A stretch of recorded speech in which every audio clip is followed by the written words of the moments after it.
sit rep. I don't know what I've done to my neck, but it has come back with a vengeance. So the first thing is I need to sort my neck out some way, somehow. And I've done a lot of mobility, as you guys know. I've done a lot of mobility, I've done a lot of stretching, I've done a lot of saunaing. But yeah, now it's out of my hands, I think, because I can barely turn my head without being in pain. And sometimes it seizes up and it's just the craziest pain. So yeah, definitely top 3 most painful things I've experienced when it spasms like that. And it's just stopping me. Like, I can't hold pads like this because every time I get hit on the right hand, my right trap and the right side of my neck just absolutely kills. And my right shoulder is way lower than my left shoulder, and it's making my body go a bit wonky. So let's just not get scoliosis. I think that's the main concern, is that I don't want to get this to build into something else. So won't be holding pads today, certainly won't be doing any heavy lifting. I will do a walk, because I think walking is this basic movement that you can do to just align your body back with how it's supposed to be. Obviously not walking fast, not pushing the pace, not seatbelt, no, what's it called, suitcasing or anything like that. So what I'm going to do now, open the gym, make sure she's looking pretty, tidy up a bit, and then I'm going to go to the other gym and get in the sauna. And then I'm going to, about 5-10 minutes in, I'll start waving my head in random directions. Now I'll just go through the yeses, the nos, the maybes. Just stretch out a little bit, just try and loosen my neck up. And then I'm going to get back to my gym, properly clean, take the trash out, nothing special, guys. And unfortunately cancel these personal training sessions because this is a no-go situation. If I can do some mobility for my hips, then I'll definitely do some mobility for my hips, but it's not looking very likely. However, I'm sure I could do legs. I'm sure I could do legs. I'm sure I could do some hamstring curls and some quad extensions, but I suppose I should just not. Yeah. Pain's a weird one, guys. You know? Because pain will get you. Pain will get you in the mind. And I know we're just halfway through March, but this is the most painful year of my life so far.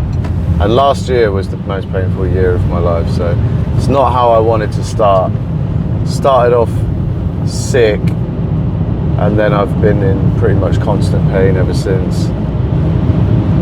And pain where I really can't do my job. Pain where just moving around the house hurts.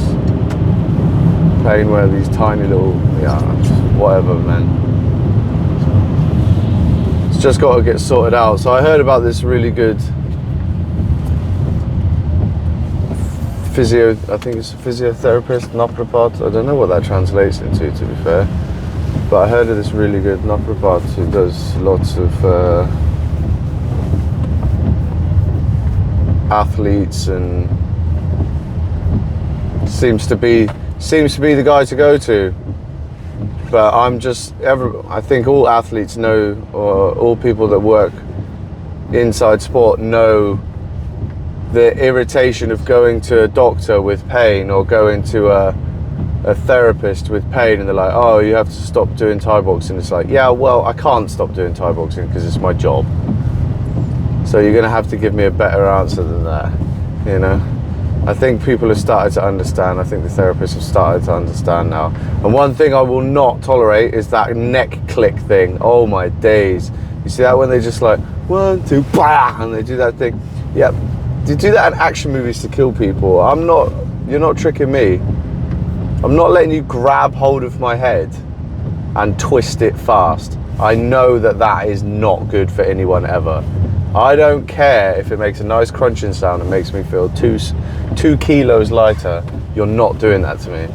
So I think as long as we just get that out in the pre-game, establish the safety words, you know, then we should have a good time.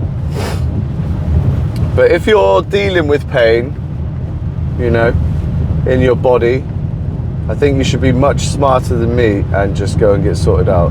But from a therapist, and I'm not the therapist, but I have a friend who's a very good therapist. If you've only been in pain for like 2 or 3 days, don't go and see a therapist, because they don't know anything at that point. You know, you might just be inflamed, you might be swollen up. They won't be able to tell a damn thing when you get there, and you'll waste your money. And as nice as money is, we don't really want to have money for no work, for no help. It's not good. So wait until you've been in pain for like 2-3 days. No, sorry, 1 or 2 weeks, and then take it from there. Well, I'll be right back because I've got to open the gym really quickly. Speak to you soon, pumpkins.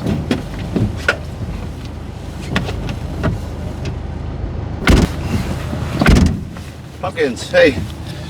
Oh. So, gym's open, ready to roll. Sauna time, roast me up. Anyway, I've one member who comes every Monday or Tuesday, and he is freshly retired from a quite reputable business in Toronto, and he always turns up. It always turns up half an hour before opening, and I am sometimes not ready. The gym's not open and he just walks in, you know, and I just haven't got the heart to tell him, like, no, you can't turn up this early. If it was anyone else, I'd say, mate, can you just do one? But he's such a nice guy, and we have such nice talks. And do you know what I love about retirement age, you know, like older boys, older ladies? It's just, they know so much, you know. A lot of them just know so much, and it got me thinking. And it's one of the reasons I started reading a lot more recently, started watching a lot more documentaries, is because you don't just get to 60, 70 years old and then you are smart, you know what I mean? You don't just suddenly know lots of stuff about politics and about geography and about the Great War and about World War II and yada yada yada. You don't just know that stuff. It doesn't just plop into your head. You get to 60 and they install a chip of random bits to perplex younger generations with. You have to read, you have to study. And I've noticed, I mean, I really don't want to sound like I think I'm smarter than anybody, because I'm not. But I know a lot of stuff about a lot of stuff, but not a lot of stuff. Actually, no, I know a lot of stuff. How do I word that? See, the whole thing about me thinking that I was smarter, I told you I didn't mean it, but I know very superficial amounts, like exceptionally superficial amounts of detail about a great many subjects. How about that? That's what I meant. I know a very superficial amount of detail about a great many subjects. Just enough to seem interesting, but not enough to seem educated. But I came from a place in England where education was quite appreciated, you know, like the first place I grew up until I was about 10, very, very like just bookworms all over the place, closer to Oxford, you know, so that's where they make the dictionary. So I think like the centre of the educational world in England would probably be, I think like the epicenter, if it was like an earthquake or something, would be like where they write the dictionaries. It's just that's like a spike in IQ, and then it just ripples out from there. But anyway,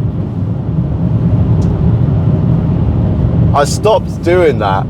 I stopped reading so much. I stopped learning so many things, and then he kind of reminded me. He's like, yeah, you know, you've got a lot of information in your head about bits and bobs, because I can have a good conversation with him, but it's kind of old information in my head. Like I've known this for a long time, you know. And then he'll always one up me. I'm like, I don't believe that I couldn't have understood that already if I'd have just been a little less lazy with my own self-education. So that's why I'm releasing my self-education course. No, it's not happening. But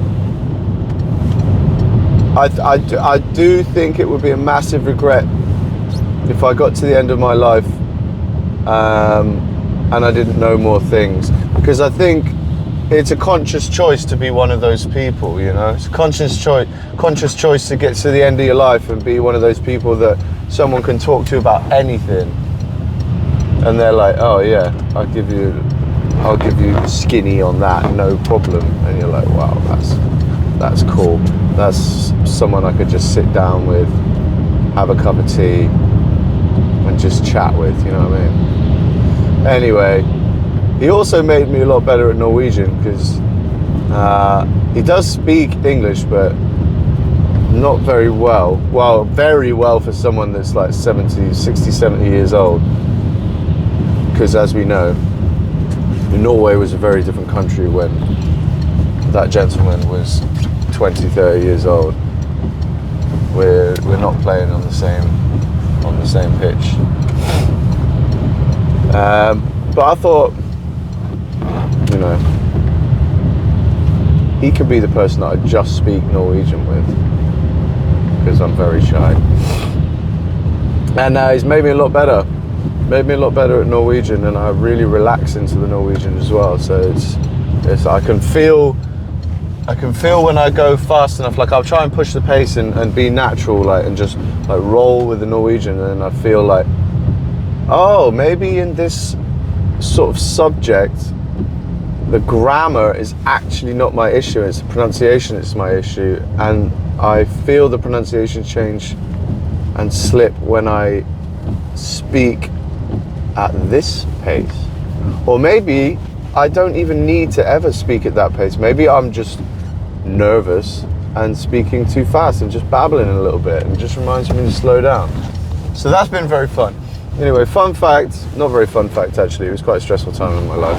But when I was younger, I used to get so nervous when people spoke to me that I would not be able to understand the English language. I don't know why that happened, but yeah, I couldn't understand the English language. If something was stressful, oh yeah, I should probably be in gear for that. If something was stressful, I wouldn't be able to understand anything. So that's interesting. I'm not going to park here. I hate this. And it was a couple times where I would just be speaking to someone. Like I worked in a bike shop for a little bit, and the guy came in and ordered something, and I gave them the receipt. No, I gave them the product, and then they asked for something. I was like, geez, I think they might be German or something, because I don't understand a word of this.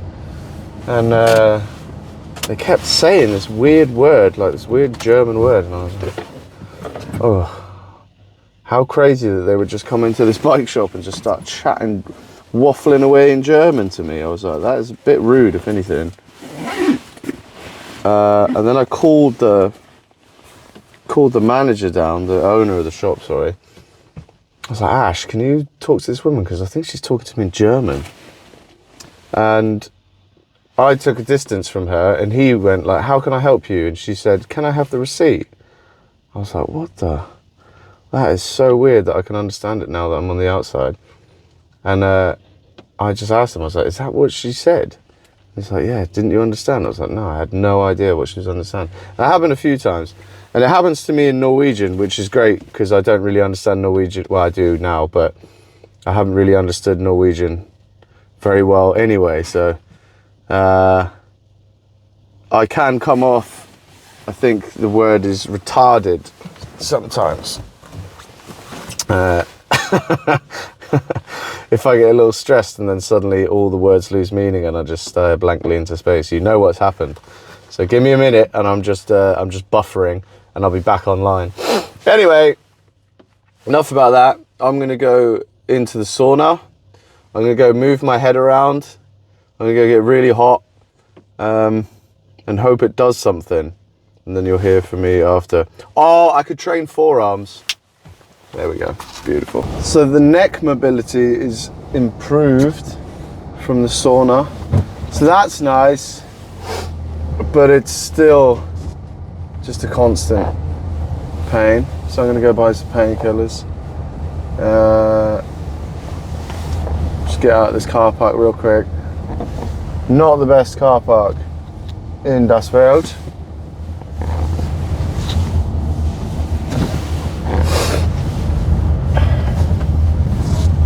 But yeah, feeling quite bad about not being able to do certain things at work because I'm in pain, when the reality of it is, I think some of the pain is just wear and tear. It's just part of the job, you know, because you play the part of the person that's losing the fight.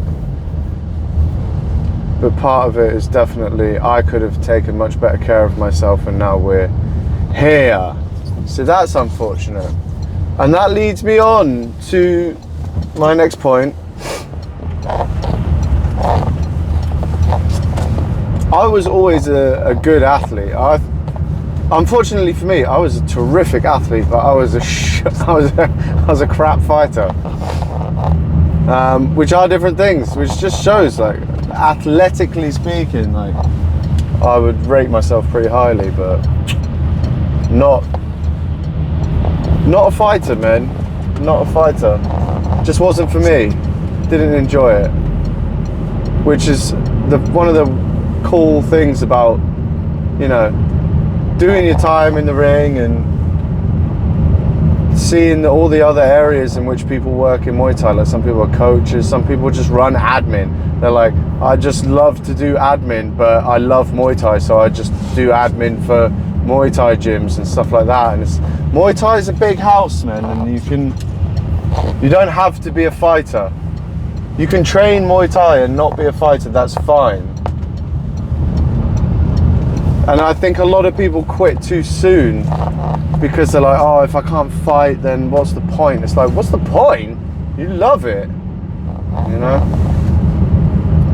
So just stay in Muay Thai. If you're thinking about not being in Muay Thai anymore, just stay a little bit longer and just see what enjoying it does for you. No expectations of it, just have a good time. Yesterday, obviously no fasting yesterday because it was Sunday, and that was amazing. Had an absolutely fantastic time. Went to the gym, obviously. Did chest and back. Shoulder limited it a little bit, but it is what it is. And I feel like now the nicotine is out of my system almost entirely, or like the effects of the nicotine and the withdrawals combined is sort of tailing off now. My body temperature is pretty much like consistent. I'm not getting really hot and really cold. I'm not sweating so much. You know, my sweat is like reasonable for the activity that I'm doing. I do now and then get quite hot in my sleep, and I wake up, but that's usually when I've tried to quit before. That's usually one of the last symptoms to go. So that's really nice. I like that. I don't want to be living, let's not end that sentence there. I don't want to be living where I have some stress during my day-to-day life, or, you know, if there's fights coming up and it's pressure and you got to make sure everything's going all right for the fighters. There's a bit of pressure there, a bit of stress. Or if some financial troubles came my way, stress. Something, you know, someone I love was sick, or I got injured or whatever. You know, some stress comes our way, and I'm in a position where I need to depend on a chemical. That's not necessary. I mean, some people depend on a chemical because they have an illness, you know, they have a condition, and that's totally understandable. But it's not the same. That's a whole different kettle of fish than the person that's like, if they're having a bad day and they haven't had a coffee, then it's a catastrophe. It's going to get worse because they can't handle their emotions, or their emotions are just overpowering them. I'm not saying my emotions overpowered me when I was stressed. I'm quite good at handling stress, but I just don't want the extra bit, you know. It's like, this is enough stress for me. Like, any stress is enough stress, and if you're just going to sprinkle some extra stress nuggets on top of it, then I'm not in the mood for it. So I don't want to be in a position where, like, I have to have nicotine. And I don't want to be in a position where I have to have it because I tried quitting, and then I have to unquit because the life has thrown something at me that I can't deal with because my head is cloudy from the nicotine abstinence, you know? So that's not the kind of person that I want to be, and it's not the kind of person I ever was. You know, there was a time when I was this terrific athlete, should I say so myself, where I would just, like, alcohol, no. Smoking, no. Weed, no. Junk food, no, not really. Not really ever. Monster Energy, not even that, you know. No coffee, just cups of tea and activity. And I'd like to be closer to that guy. I'm a lot closer to that guy than I was, but I feel like I've let him down a little bit. But I'm getting back there. Keeping the optimistic mindset over the pessimistic mindset, which I'm very pessimistic in general, I would say, sometimes. But then it doesn't serve you, does it? Unless you want to have a miserable life. That's not the way to think about things. We should always check the aim of our internal dialogue. Anyway, coffee time. You can't find it, grind it. So,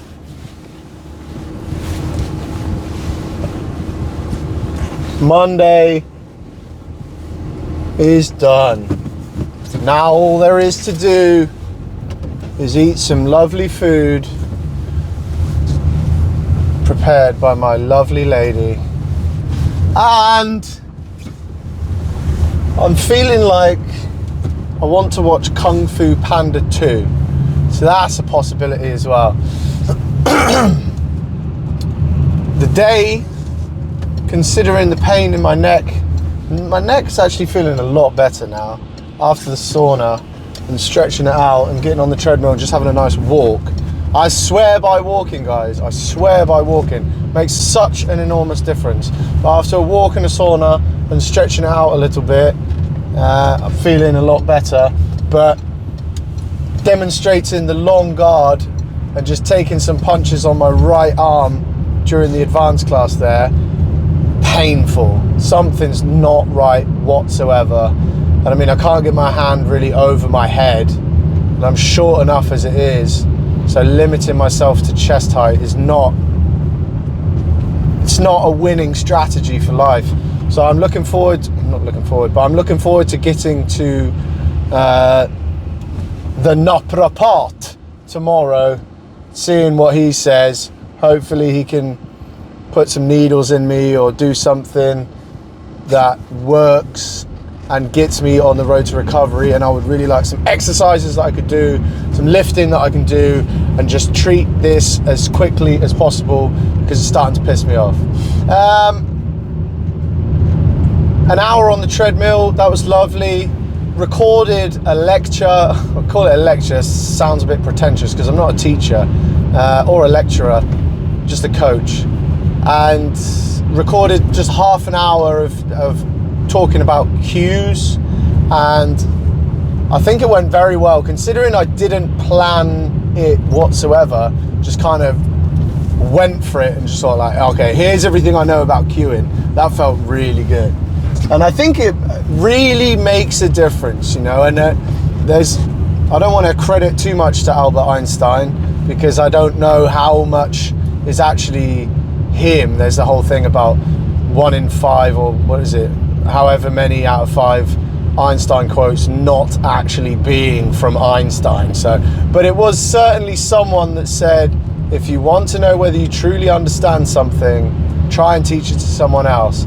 And really made a difference, or I really noticed and felt good about my knowledge on cueing when I came to talking to the camera, because even though I was a little bit tired, a little bit space-headed, getting close to breaking the fast, you know, low on energy, I felt really good about it, and it seemed to flow really well. So, and I've got plenty of half-hour spots where I can just talk about stuff, and it will help me to identify what I do and don't know.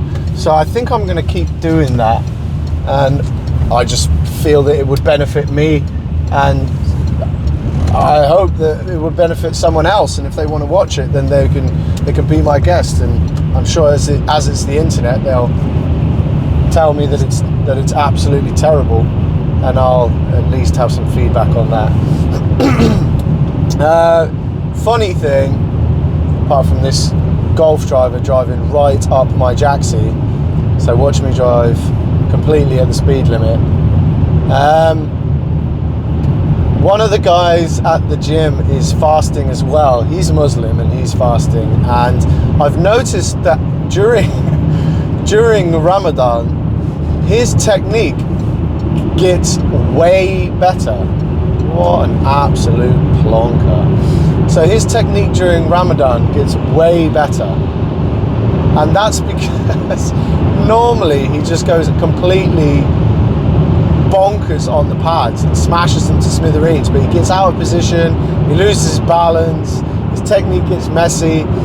Don't get me wrong, I love the enthusiasm, but the technique just goes too far outside of the box, and some people can't be helped. Some people just will not rein it back in. They just live for the power.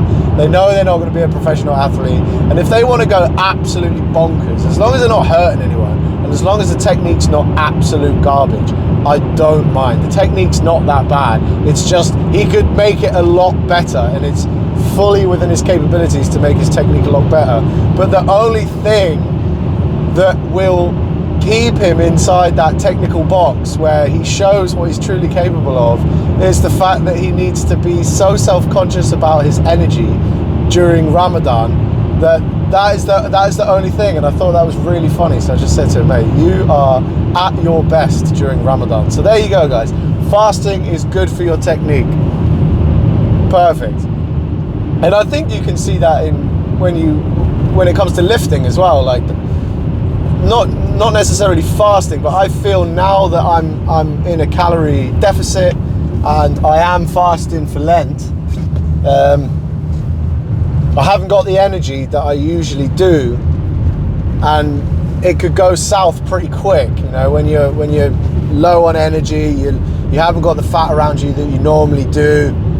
Things can go squirrely pretty quick when it comes to weights, and you have to, as the great Boog says, horsecock, but inside sort of limit that's not going to rupture all your tendons at the same time. So I do feel like my technique, I would say, gets a bit more Jeff Nippard, a bit more Dr. Mike when I'm in a calorie deficit, but not to that degree.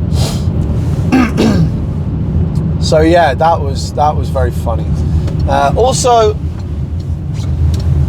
you might be a late bloomer to this year. You might have had a New Year's resolution that you didn't stick to, and you're ready to make a new one. And I see nothing wrong with that. If you're looking to start something fresh because the first one burnt out, maybe you just didn't really enjoy it, and that's fine too. But maybe you overcooked it. And what a lot of people do, I've got a client at the moment who decided they were going to start running. And he said, I built up gradually and my shins still hurt. I was like, all right, how long do you run for and when? He said, well, I did 1 half-an-hour run per week for the first month, and then 2 1-hour runs for the second month, and then 2 2-hour runs or something like that for the third month. And it was just an exponential explosion of the volume of running. And the difference between a half-hour run and a 1-hour run is enormous on the body. Not just because it's double the time, but it's more than double the stress. And 1 hour to 2 hours, you're talking, that's a long run. That is like 1,000 to what is it, like 100,000 or 10,000, or what do they say? It's just like the difference between 1,000 and 1,000,000 is crazy, but the difference between 1,000,000 and 1 trillion, or 1,000,000 and 1,000,000,000, or 1,000,000,000 and 1,000,000,000, I don't know. It's just what I'm trying to say, guys, but failing miserably, is that it's just an enormous jump in volume. And how long do you want to do this for? Do you want to start for the year 2025 and do something for the year 2025? Well, okay, maybe we can burn some kerosene, right? Maybe we can burn some kerosene if we're just doing it for a year. That's understandable. But are you trying to do this for the rest of your life? Well, then you might need to consider going for some more petrol-based, or some diesel. Like if you're going for the rest of your life, well, really, if you're going for the rest of your life, you want to find some really green alternatives to your fuel. You don't want to be burning and revving as high as you can straight away. You want to just tick over for a year. If you're going to do this for the next, let's assume you're 20, 30 years old, and you want to do this for the next 50 to 60 years, what is the downside to just ticking over? If you don't know what ticking over is, because maybe you're Norwegian, ticking over is when you turn a car on and the engine just idles, right? What's the problem with just having the engine running and ticking over for the first year and just doing 1 or 2 sessions a week for the first year? There's no harm in that if you're doing that for 50, 60 years. That's a long time, right? Because the next year you might be more in love with it and do 3 sessions a year. Wow. You've got so much time, guys. I would rather you come to me and said, I started running in 2025 and I kept it up for the whole of 2025. You're like, okay, how long did you run and how often? I did a half-hour run once a week for 52 weeks. Fantastic. You did it 52 times. You did it every single week. That's actually amazing, right? But then some people will say, I started running in 2025 and I did, what did I do? Let's just think of a situation. I did a 3-hour run, all right? I did a 3-hour run 3 times a week for a month. And my math is really bad, but you might even think that is close to the amount of running that the half-hour run once a week guy did in just like a few weeks. And you might be right. You probably are right. But the thing is, they only did it for a few weeks.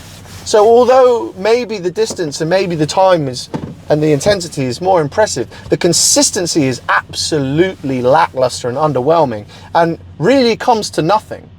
It's much better to burn a very dull flame for a very long time if you want to make lifelong changes than it is to burn with an enormous explosion for a few minutes, all right? So pump the brakes if you're going to try again. if anything, you want to start and do something where you limit yourself, okay? What are the kids saying now? Edging, right? You're just doing enough to almost satisfy your hunger for your new endeavor. But you want to go back. You're not getting to the point where you have to push yourself back, all right? Because discipline is a very, very, very rare fuel, and we don't want to burn it too early, all right? Make sure you run on motivation for as long as you possibly can.